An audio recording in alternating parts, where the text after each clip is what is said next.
क्या आप जानते हैं कि हम सबको नई दुनिया में हमेशा तक जीने की आशा क्यों मिली है?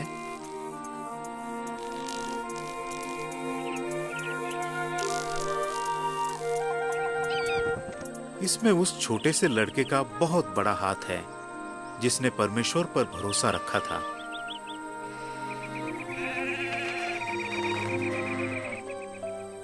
उसका नाम था दावीद। वो एक चरवाहा था जो आज से हजारों साल पहले जिया था। अपनी भेड़ों को जंगली जानवरों से बचाने के लिए उसे बहादुर होने की जरूरत थी।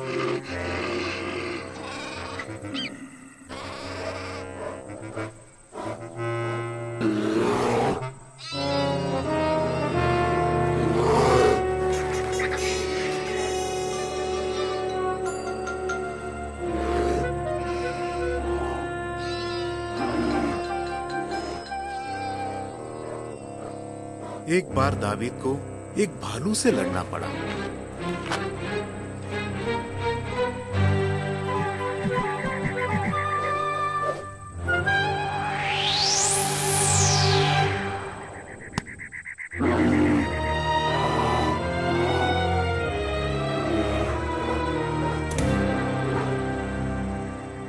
वो छोटा था, मगर उसने हमेशा परमेश्वर पर भरोसा रखा।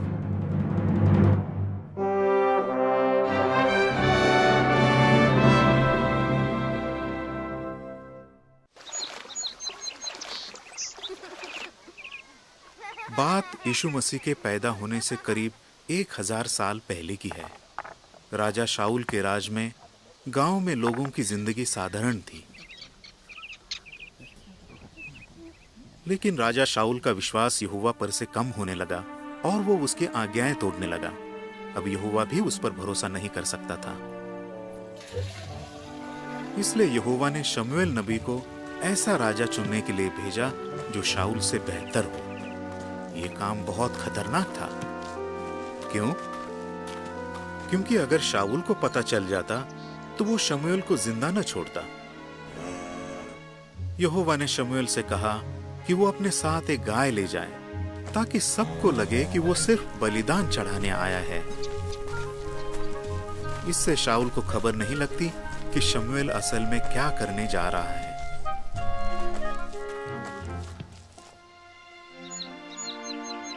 चलते चलते शमूएल बेथलेहम में यिशै के घर पहुंचा।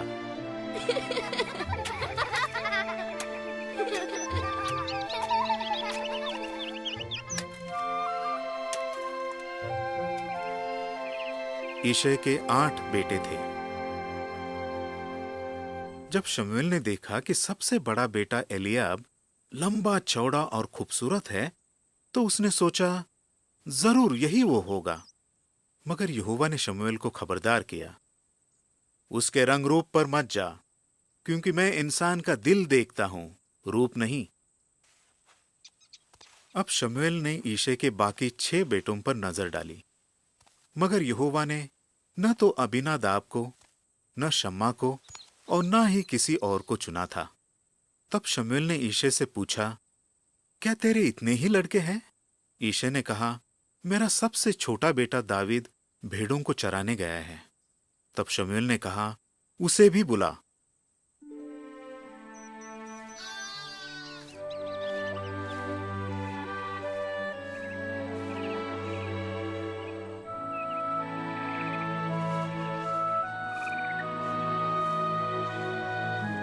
क्या यहोवा वाकई दावीद को चुनेगा? उसके भाइयों ने सोचा, ऐसा हो ही नहीं सकता। जब दावीद आया तो शमूएल ने देखा कि वो एक प्यारा सा लड़का है जिसकी सुंदर आंखें हैं, मगर वो अभी बहुत छोटा है।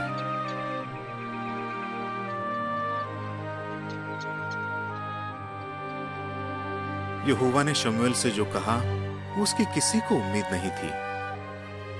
यही है जो मुझ पर भरोसा रखेगा।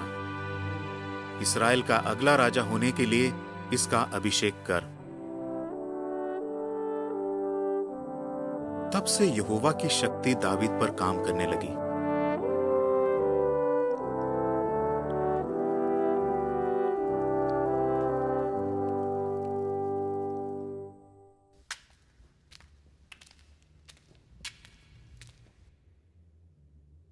इस बीच राजा शाऊल के महल में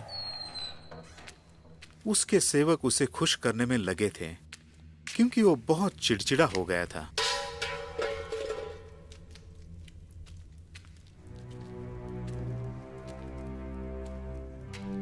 दुष्ट राजा शाऊल समझ गया था कि परमेश्वर ने उसे छोड़ दिया है,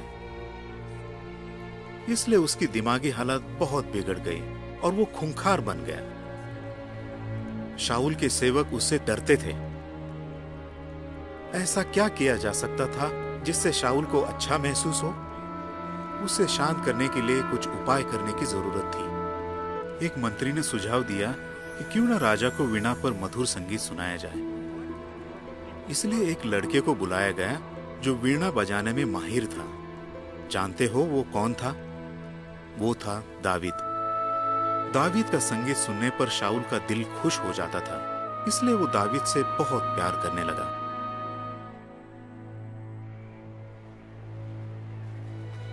बाद में शाऊल पलिश्तियों से लड़ने गया। पलिश्ती इसराइल के बहुत पुराने दुश्मन थे और वे यहोवा परमेश्वर से नफरत करते थे।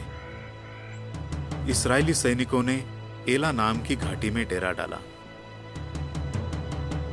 पहाड़ की एक तरफ इस्राएली फौज थी और दूसरी तरफ पलिश्ती। पलिश्तियों ने अपना एक सूरमा भेजकर इस्राएलियों को ललकारा।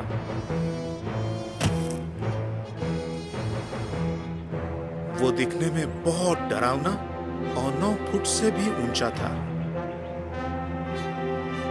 उसका नाम था गोलियत। गोलियत 40 दिन तक सुबह शाम इस्राएलियों को ललकारता रहा। इस्राएली सैनिकों, हिम्मत है तो अपने किसी आदमी को मेरे पास भेजो, देखता हूं कौन जीतता है। शाऊल और उसकी सेना डर के मारे कांपने लगी। किसी में इतनी हिम्मत नहीं थी कि वो गोलियत का सामना कर सके।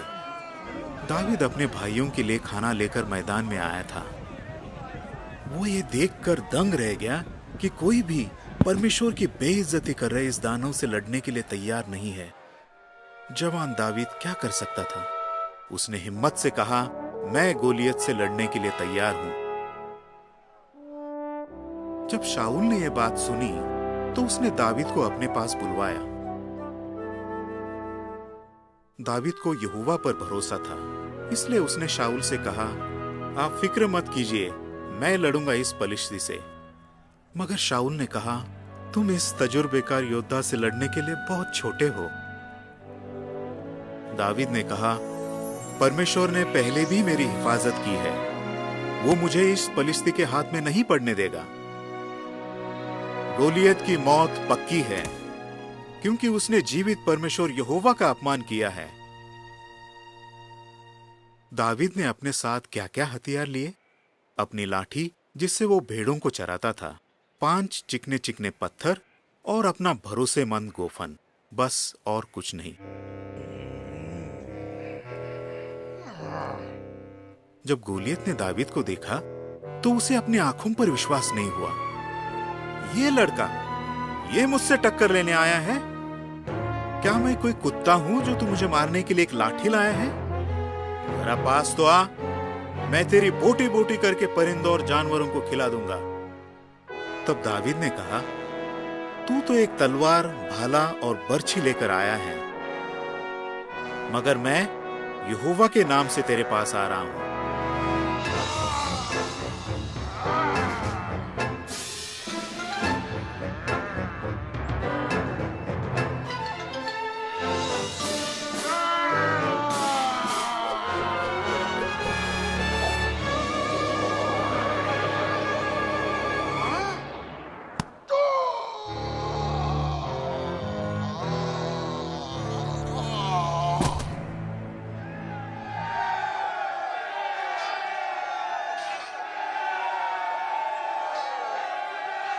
सारे पलिश्ती डर के मारे भाग निकले। इस्राएल के परमेश्वर यहोवा की क्या ही शानदार जीत हुई, और वो भी एक मामूली चरवाहे के हाथों।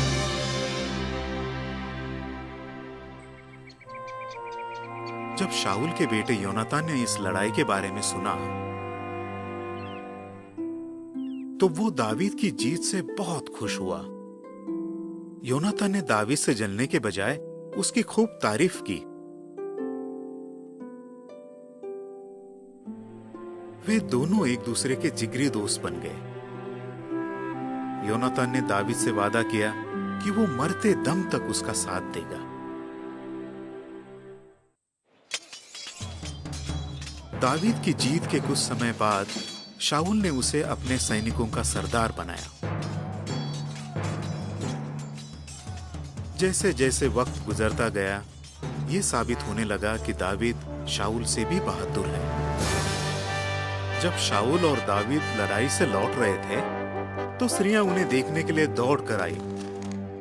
उन्होंने नाचते गाते हुए उनका स्वागत किया। शाऊल ने तो हजारों को मारा है, मगर दावीद ने लाखों को।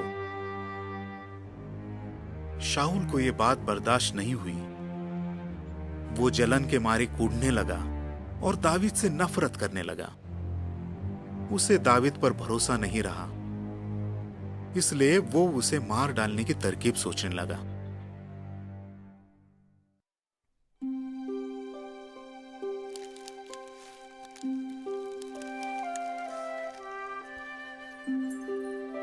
शाऊल की एक सुंदर बेटी थी जिसका नाम था मीकल।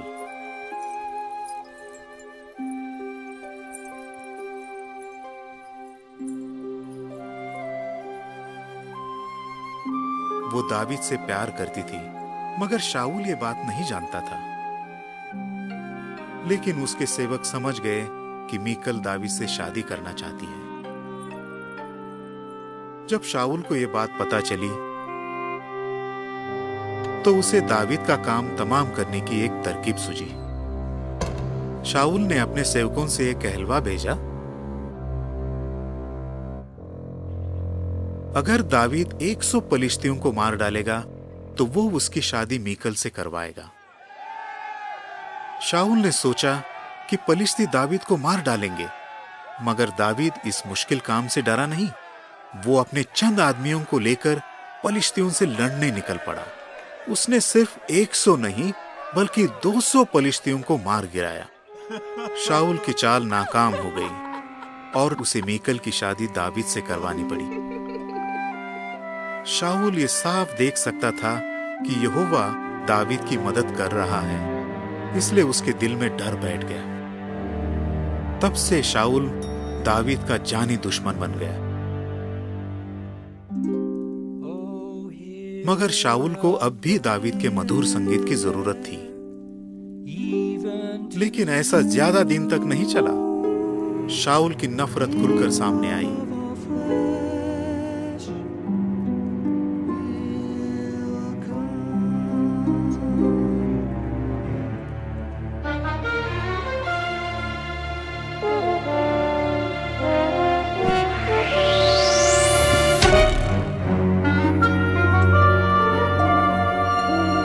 दावीद अपने घर को भाग गया।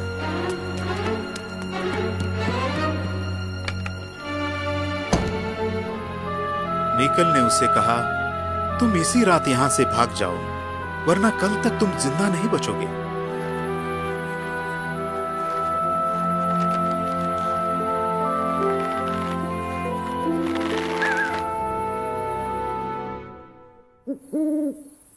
दावीद अपने कुछ आदमियों के साथ वीराने में छिपने के लिए भाग गया। शाऊल और उसकी सेना दावीद का पीछा करने लगी।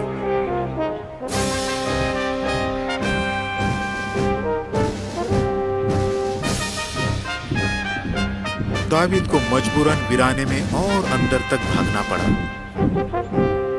वहां उसके सामने क्या क्या खतरे आते।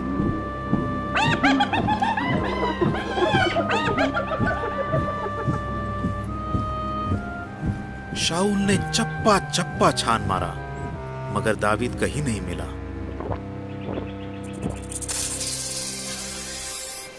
शाऊल ने ठान लिया था कि वो दावीद की जान लेकर ही रहेगा।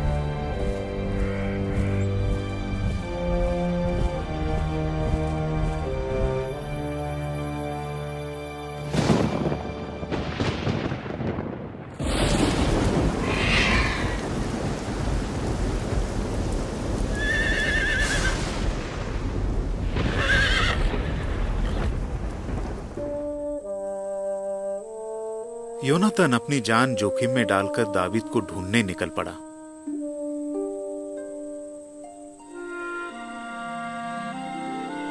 वो दावीद की हिम्मत बढ़ाना चाहता था,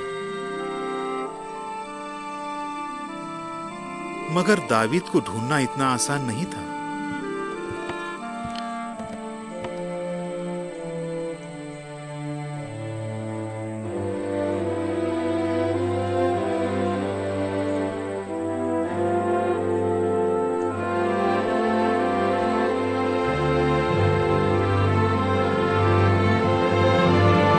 योनातान ने यह कहकर दावीद को यकीन दिलाया, तुम बिल्कुल मत डरना, मेरा पिता तुम्हें ढूंढ नहीं पाएगा। तुम ही इस्राएल के राजा बनोगे और मेरा पद तुम्हारे बाद होगा। उन्होंने एक दूसरे का वफादार रहने की शपथ खाई, मगर अफसोस ये उनकी आखिरी मुलाकात थी।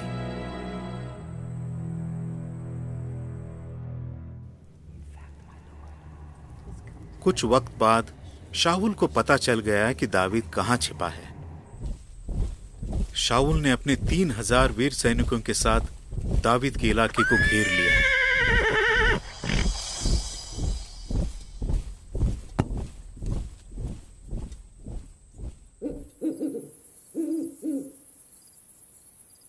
मगर दावीद के जासूसों ने पता लगा लिया कि शाऊल ने कहां पर अपना डेरा डाला है। इसलिए रात के वक्त दावीद अपने बहादुर भांजे अभिषेक के साथ दबे पांव शाऊल के पास गया।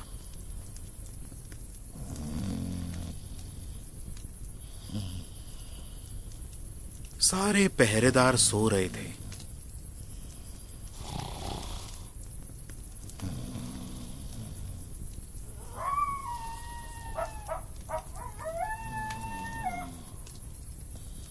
दावीद ने देखा कि शाऊल डेरे के बीच गहरी नींद सो रहा है।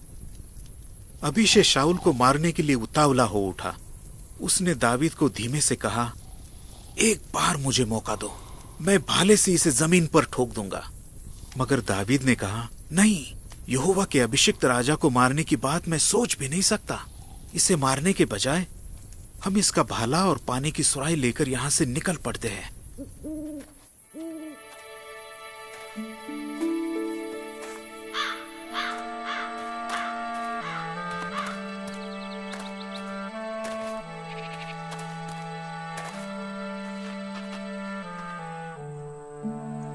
फिर पास वाले पहाड़ की चोटी से दावीद ने शाऊल के सेनापति को जोर से पुकारा, तुमने अपने मालिक, अपने राजा की हिफाजत क्यों नहीं की?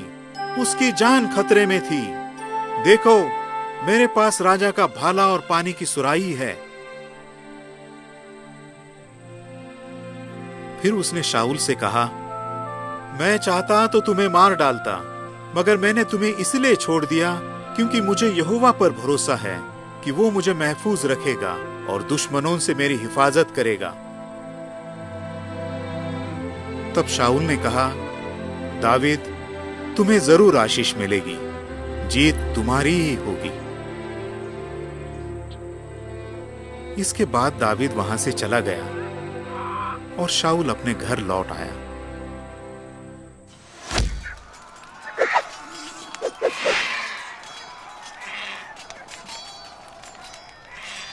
इस्राएलियों और पलिश्तियों के बीच लड़ाई चलती रही, मगर इस बार इस्राएलियों का बुरा हाल हुआ। गिलबो पर्वत पर पलिश्तियों ने शाऊल को चारों तरफ से घेर लिया और उन्होंने शाऊल के 3 बेटों को मार डाला।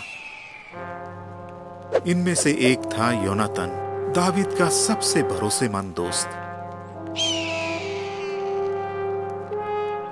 इसके बाद शाऊल दुश्मनों के तीरों का निशाना बना। वो बुरी तरह घायल हो गया। शाऊल दुश्मनों के हाथों नहीं मरना चाहता था, इसलिए तलवार पर गिरकर उसने खुद अपनी जान ले ली। दावीद हमेशा से शाऊल का वफादार था, इसलिए शाऊल की मौत से उसे इतना दुख हुआ कि उसने अपने कपड़े फाड़ लिए। दावीद और उसके आदमी छाती पीट पीट कर रोने लगे और उन्होंने उपवास किया। दावीद ने उनकी याद में एक दर्द भरा गीत भी रचा।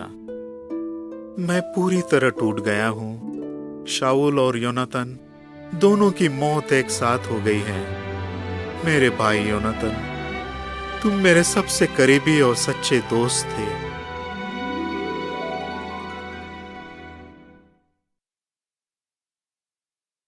कुछ साल बाद यहोवा का वादा पूरा हुआ। उस पर भरोसा रखने वाले दावीद को ताज पहनाया गया और उसे इस्राएल का राजा बनाया गया। बाद में दावीद ने यरूशलेम में अपने लिए एक महल बनवाया। यरूशलेम का नाम दावीदपुर पड़ा। यहोवा की उपासना के लिए दावीद में इतना जोश था कि वो करार के संदूक को यरूशलेम ले आया। ये एक पवित्र बक्सा था जिस पर सोना मढ़ा हुआ था। यहोवा की उपासना में इसका इस्तेमाल होता था। इसे अब तक यरूशलेम के बाहर रखा गया था। आखिरकार संदूक के बारे में यहोवा की हिदायतों का अच्छी तरह पता लगाया गया, जिसके बाद लेवी याजक संदूक को डंडों के सहारे अपने कंधों पर ले आए। संगीत और नाच गाने के साथ जश्न मनाते हुए संदूक को यरूशलेम के एक तंबू में लाया गया। दावीद और इस्राएल के सभी लोगों के लिए वो एक खास दिन था। दावीद मारे खुशी के नाचने कूदने लगा। यहोवा की उपासना को पहली जगह दी जा रही थी।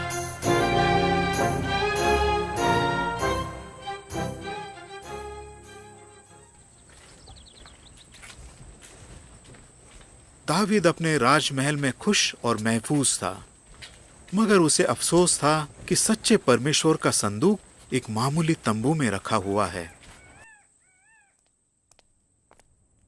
वो यहोवा के लिए एक आलीशान मंदिर बनाना चाहता था, मगर क्या यहोवा इसकी इजाजत देता? यहोवा ने अपना फैसला बताने के लिए नातान नबी को दावीद के पास भेजा। यहोवा का फैसला सुनकर दावीद को ताज्जुब हुआ। नातान ने उसे बताया कि वो मंदिर नहीं बना सकता, क्योंकि उसने बहुत सी लड़ाइयां लड़ी हैं। ये सम्मान उसके एक बेटे को मिलेगा। ये सुनकर दावीद बहुत निराश हुआ। फिर यहोवा ने दावीद से एक और वादा किया। वो ये था कि दावीद का परिवार ही हमेशा के लिए राज करेगा। आगे चलकर उसके वंश से एक राजा आएगा जो सारी धरती पर सदा के लिए हुकूमत करेगा। वो दुनिया का सबसे महान राजा साबित होगा।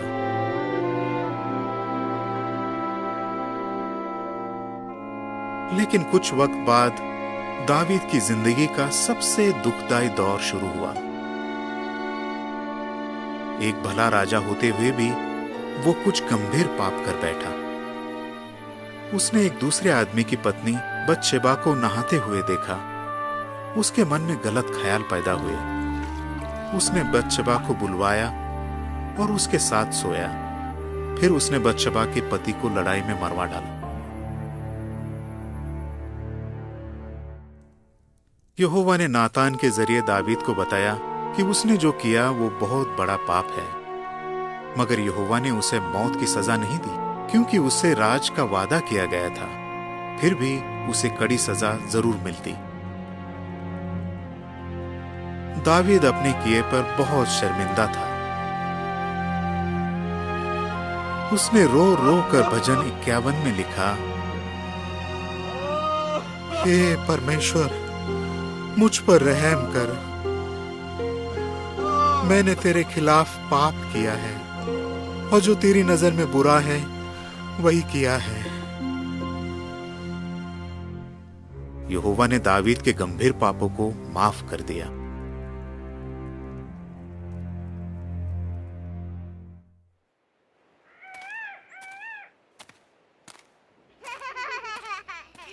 अगर दावीद की पूरी जिंदगी पर गौर करें तो वो एक भला और वफादार राजा था। उसके राज में इस्राएल देश में हर कहीं शांति और खुशहाली थी।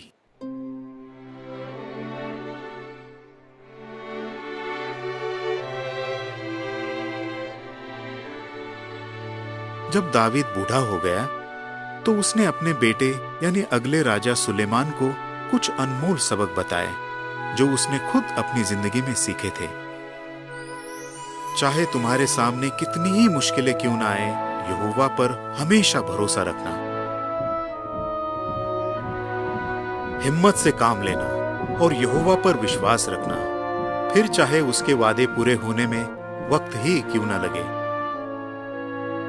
परमेश्वर की बताई राह पर चलना और अपनी गलतियां कबूल करना। हमेशा सच्चे परमेश्वर की सेवा करते रहना और उस पर भरोसा रखना।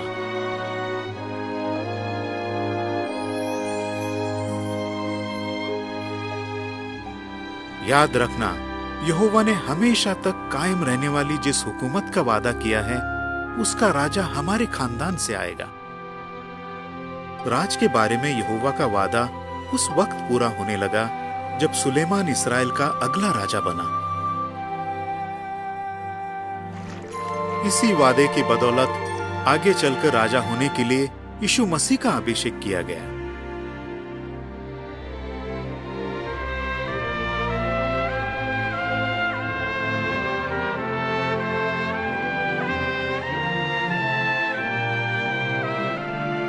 आज यीशु स्वर्ग से राज कर रहा है। वही सारी धरती पर राज करने का असली हकदार है। आने वाले फिरदौस में उसी का राज होगा।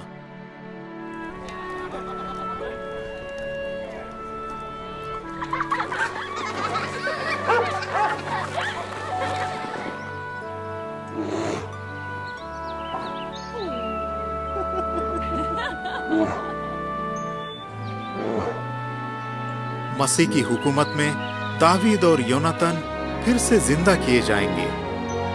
तब वे दोबारा एक दूसरे से मिलेंगे।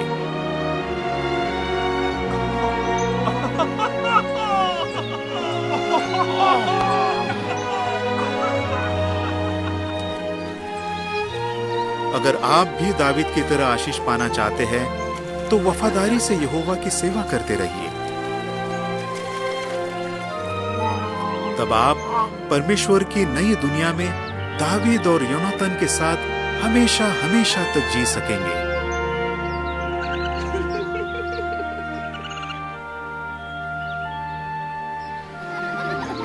जी हाँ, आपको भी परमेश्वर पर भरोसा रखने का इनाम मिलेगा।